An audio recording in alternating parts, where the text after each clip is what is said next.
जय श्री कृष्णा। राधे राधे। आपके अपने लॉर्ड कृष्णा भजन चैनल पर आप सभी का स्वागत है। परिवर्तिनी एकादशी व्रत कथा।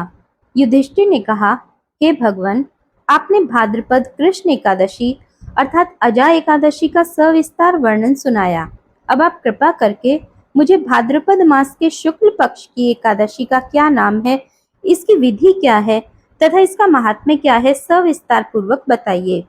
तब भगवान श्री कृष्ण कहने लगे कि इस पुण्य, स्वर्ग और मोक्ष को देने वाली तथा सब पापों का नाश करने वाली उत्तम वामन एकादशी का महात्म्य मैं तुमसे कहता हूँ। आप इसे ध्यान पूर्वक सुनिए। भाद्रपद मास के शुक्ल पक्ष की एकादशी को पद्मा एकादशी, परिवर्तनी एकादशी, जयंती एकादशी, जलझुलनी एकादशी, डोल एकादशी एवं वामन एकादशी भी कहते हैं। इस दिन यज्ञ करने से वाजपेयी यज्ञ का फल मिलता है। पापियों के पाप नाश करने के लिए इससे बढ़कर कोई उपाय नहीं। जो मनुष्य परिवर्तनी एकादशी के दिन मेरे वामन रूप की पूजा करता है, उससे तीनों लोग पूज्य होते हैं। अतः मोक्ष की इच्छा करने वाले मनुष्य को इस व्रत को अवश्य करना चाहिए। जो कमल नयन भगवान का कमल से पूजन करते हैं, वे अवश्य भगवान के समीप जाते हैं। जिसने भाद्रपद शुक्ल एकादशी को व्रत और पूजन किया, उसने ब्रह्मा विष्णु सहित तीनों लोकों का पूजन किया। अतः हरिवासर अर्थात एकादशी का व्रत अवश्य करना चाहिए। इस दिन भगवान करवट लेते हैं, इसलिए इसको परिवर्तनी एकादशी भी कहा जाता है। भगवान के वचन सुनकर युधिष्ठिर बोले कि हे भगवान, मुझे अति संदेह हो रहा है कि आप किस प्रकार सोते और करवट लेते हैं तथा किस तरह राजा बलि को बांधा और वामन रूप रखकर क्या क्या लीलाएं की, सो आप मुझसे विस्तार से बताइए।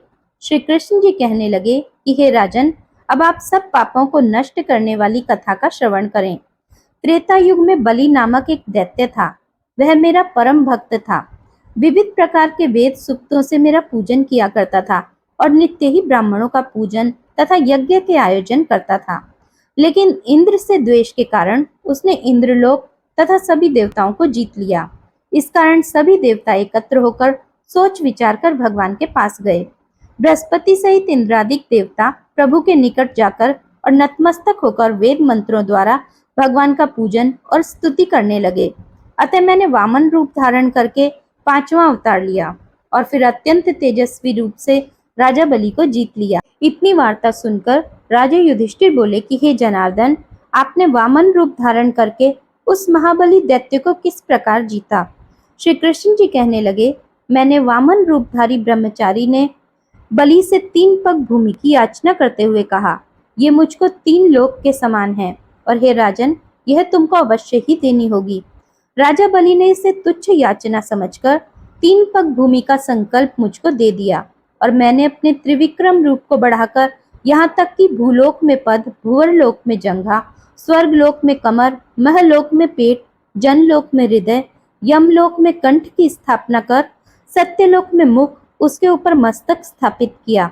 सूर्य, चंद्रमा आदि सब ग्रहगण, योग, नक्षत्र, इंद्रादिक देवता और शेष आदि सब नागगणों ने विविध प्रकार से वेद सूक्तों से प्रार्थना की।